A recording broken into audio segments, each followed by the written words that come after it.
우리 딸이 결혼한 지 2년 가까이 이제 돼가고요. 처음에 우리 집에 와서 언니 저 으뜸이 제가 책임지겠으면 이럴 땐 그런 줄 알고 개했어요. 지금 나가 놀고 싶다 하잖아요. 에? 뭐라고? 사이가? 신혼집 같은 경우 얻을 때도. 아니 계약금도 없는 대출을 받아서 계약을 한다는 게 맞아요? 계약금이 없는데? 근데 우리 딸은 나이가 33살인데 큰 딸 또한 머리도 너무 순수하고 그냥 입버릇처럼 훅 이혼해 살지 마 훅 그냥 그렇게 뱉는 것 같아요. 이건 현실이잖아요. 남편의 행동들이 다 마음에 안 들어요. 차라리 그냥 너 말대로 이혼하겠다. 이혼이라는 이 꼬리표를 계속 달고 다닐지언정 무조건 이혼해야 되겠다라는 생각을 해봐요. 저는 경기도 광주 살고 있는 29살 엄성진이라고 합니다. 저는 34살 이의선. 아니 근데 아까 영상에서 보니까 8억짜리 집을 구매하는데 뭔가 또 문제가 있다고 얘기를 하신 것 그러니까 무슨 같은데 대출 받아서 8억을 냈다 이게 무슨 말이에요? 그 내용 좀 자세하게 얘기해 주세요.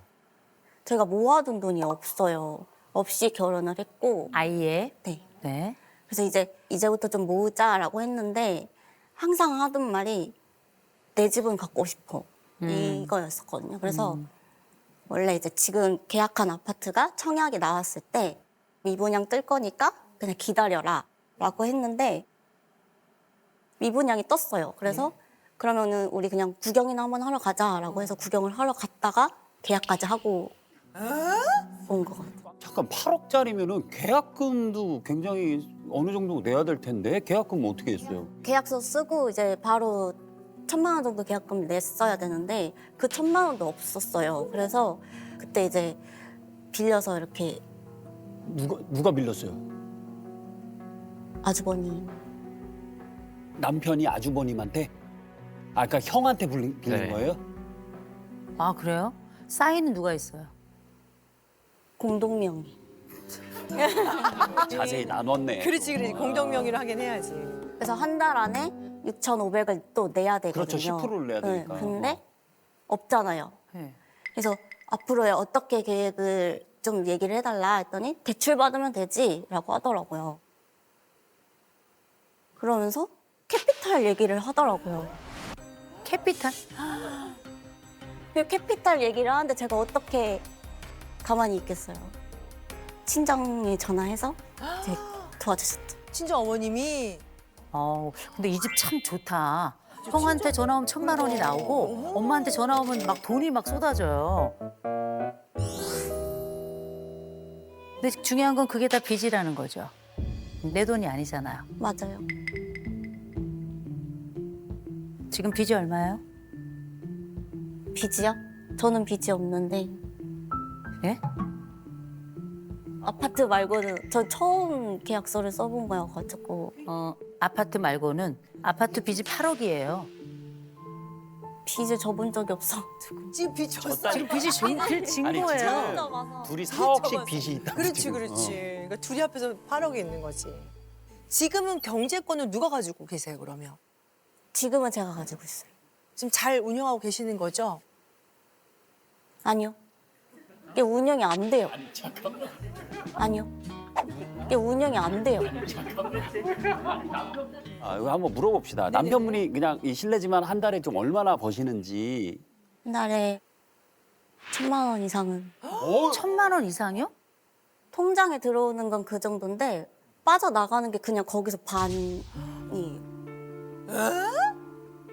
왜냐면 그때 어느 정도 모았어? 라고 물어봤더니 0원이었었거든요. 아예 모은 게 없었거든요. 모아놓은 게 없다고요? 혹시 도박하세요?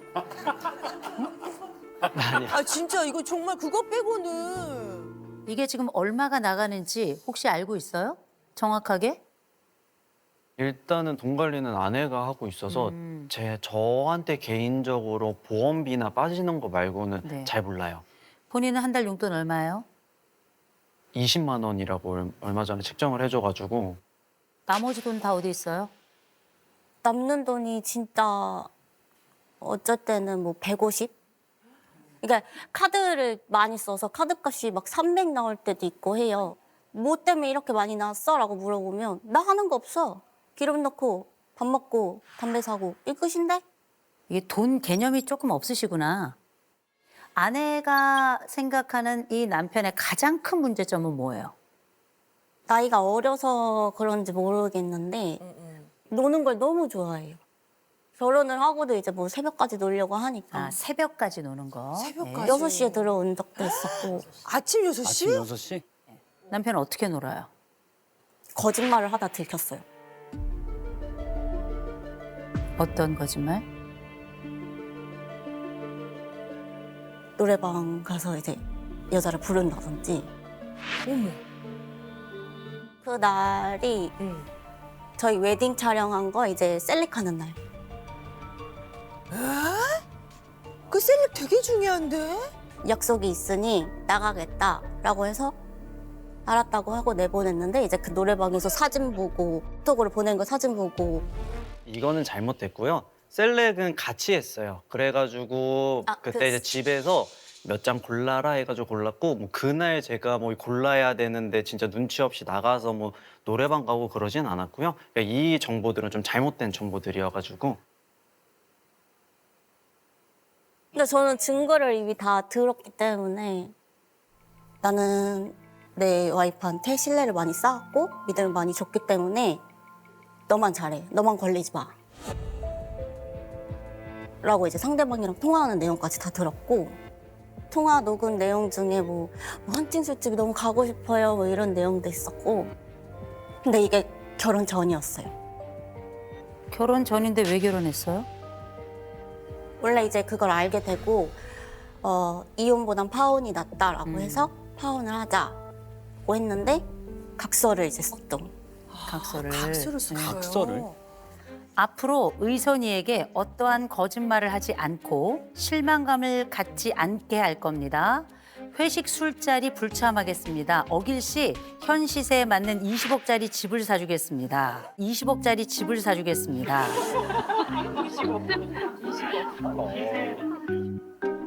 제가 볼 땐 이 각서가 거짓말이에요. 이 각서가. 왜냐하면 어떠한 거짓말을 하지 않고 이거 불가능하고요. 그럼요. 실망감을 갖지 않을 거다. 이미 실망했고요. 회식 술자리 불참은 어려울 거고요. 그리고 20억 이건 말이 안 돼요. 말도 안 되지. 응? 아내 얘기 쭉 들으면서 어땠어요? 조금 다르게 말을 하고 있다. 일단 사실 뭐 노래방 관련된 부분은 제가 간 것도 맞고 근데 이제 그게 뭐 회식이라고 하지만 간 거는 정말 잘못한 거니까 요거는 맞는데 나머지 뭐 아파트 계약부터 시작해서 경제권이 어떻고 요거에 관련돼서 사실 되게 말을 하고 싶었는데 그래도 좀 그러니까 아내가 조금 보여주기를 조금 그런 게 있는 것 같아요. 좀 사람들한테 과시하다. 예, 보여주는 게 있는 것 같아요. 그 나랑 나이대 비슷한 사람이 여기 계약하고 왔대라고 얘기를 하더니 아마 바로 다음 날인가 거기 상담받으러 가자고 예약해놨으니까 이때 나오라고 하는 거예요. 이제 캐피탈 얘기도 친정이나 다 저는 손벌리기가 너무 싫은 거예요. 책임 그냥 우리가 지자. 우리가 더 힘들어도 조금 더 돈을 어디서 빌려봐서 좀 더 최대한 해보자라고 얘기를 해서 그렇게까지 얘기가 나온 겁니다. 캐피탈까지 얘기 나온 예. 거예요. 그럼 그때 계약하기 사인하기 전에 이건 아닌 것 같아라고 딱 잘라 얘기하시지 그러셨어. 그러니까. 그러니까 항상 의견들이 그냥 제가 딱 잘라 얘기를 하고 뭔가 얘기를 하면은 이게 싸움이 시작되고 끝은 이제 항상 아내가 이혼하자라고 얘기를 해버리니까 이혼하자라고 얘기를 해버리니까 제가 돈을 1년 동안 모았을 때 돈이 없었다라고 말을 한 거는 예를 들어 이제 백화점을 갔는데 아내가 춥대요. 뭐 겉옷을 안 입고 춥다고 가디건을 좀 하나 사달래요. 근데 우리가 뭐 흔히 말하는 뭐 10,000원, 20,000원짜리가 아니라 조금 이제 브랜드 있는 거를 이제 얘기를 하길래 그러면은 내가 아직 돈이 없으니 조금 더 돈을 모아서 차라리 더 좋은 걸 해주겠다라고 했는데 아니래요. 지금 백화점이 너무 추워서 지금 입어야 되겠다고 하고 이렇게 얘기를 해도 안 되니까 그래 내 아내 좋은 거 해주자. 그냥 이런 식으로 자꾸 하다 보니까 돈이 안 모여서 안 모였다. 예, 너가 지금 씀씀이가 안 좋으니까 이러지 않냐. 네, 제가 이제 두 분 얘기를 쭉 들으면서 어떤 생각이 들었냐면 아내 안 좋은 습관이 하나 있긴 있더라고요. 이혼에 이혼해. 아니 남편 입장에서도 이혼하고 싶은 마음이 들 수 있었을 것 같은데 이혼이라는 얘기는 남편은 또 안 하는 것 같아요. 네. 왜 안 해요? 저는 책임감이라고 좀 생각을 하는 게 어우, 그러셨구나. 검사는 다른 말을 해요. 우리 성진 씨는 인내력이 6점이에요. 남편의 인내력이 지금 6점이고요. 위험 회피가 0점이에요. 위험 회피가 0점이라고 하는 건 불안이 1%도 없다는 거예요. 이 남자는 브레이크 없는 스포츠카 같은 사람이에요. 왕! 이렇게 달려가요. 이거를 붙잡을 수 있는 사람이 없어요, 사실은.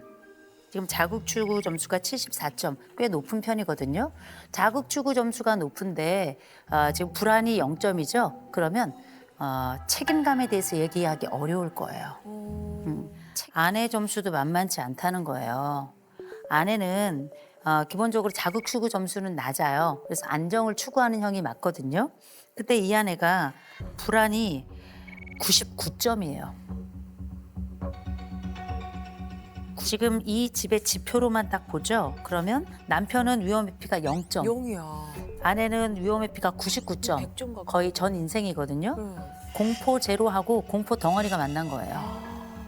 이게 지금 사회적 민감성이 아내는 98점이고요. 남편은 96점이에요. 이게 뭐냐면 다른 사람들에게 공감을 계속 받고 내 감정이 충실히 맞춰줘야 되고 그리고 나라는 사람의 사랑을 받아야 되고 이런 지표라고 보시면 돼요. 근데 이 둘 다 너무 간절해. 그런데 이 둘이 다 이런 부분을 채워줄 역량이 안 돼요. 역량이 안 돼서 아내는 맨날 외로울 거예요. 남편은 내가 원하는 만큼 내 아내가 나를 충족시켜주지 않아요. 여러 가지 면에서. 그러니까 자꾸 겉돌기도 하는데 그건 아내의 문제가 아니라 본인이 가지고 있는 약간의 기질의 문제가 조금 있기도 있어요. 그래서 제가 이 말씀을 좀 드릴게요. 약속은 몇 가지 해야 될 것 같아요. 새벽에 들어오는 거. 이거는 애들이나 하는 짓이에요. 네. 두 번째, 언니들 나오는 그 노래방은 안 갔으면 좋겠고, 네. 그죠? 아내에게 불안을 주면 안 돼요. 네. 아내가 지금 눈물이 들어갔다 나갔다 들어갔다 나갔다를 해요. 아내가 굉장히 마음이 약하거든요. 그냥 또 한 가지, 제가 어렵게 생각하는 지점은 이제 형들이에요. 형, 바로 그 형. 그 형하고 만나면 좀 줄이시는 게 좋긴 할 것 같아요. 네네. 한 가지 제가 아내에게 부탁하고 싶은 게 있어요. 이혼이란 말 하지 말아요. 진짜. 이건 굉장히 중요한 거예요. 두 번째, 두 분 공동 통장은 가져야 돼요. 네. 서로에게 좀 명확하게 서로를 알고 보이자. 그리고 미래에 대한 계획도 좀 세우셔야 돼요. 아이는 언제쯤 갖자. 그 사이 우리 빚은 요렇게 매해 얼마씩 갚아가자라고 하는 계획을 선명하게 서로에게 보여서 서로의 계획이 서로의 희망이 될 수 있도록 그렇게 갔으면 좋겠습니다. 자기야, 나는 자기 약속대로 내가 이렇게 할게. 이렇게 서로 다짐을 좀 해주셔야 될 것 같아요. 새벽 3시 반 안으로 그냥 무조건 들어오기로 하고 여인들이 있는 건 얼씬도 안 할 거고 그다음에 우리가 이제 공동 통장을 만들어서 조금 더 이제 가계부나 이런 거를 조금 더 서로 볼 수 있도록 공유를 해야 되고 형은 그 연락 안 하고 있어 지금. 전화 왔는데요. 전화 오는 것만 받고 있고 내가 하지는 아니 않고 있어. 뭐야 그거는. 저희가 회사 사람이다 보니까 일적으로 이렇게 전화 올 때가 있어요. 이거 놀지는 않고 일적인 전화는 받아야 되니까. 그분과 유흥은 하지 말라는 거죠. 그죠? 그렇게 약속을 지금 해주신 거죠? 그럼요. 네, 좋습니다. 우리 남편 아내 한번 안아주세요. 안아주세요. 그렇게 남자답게. 그래.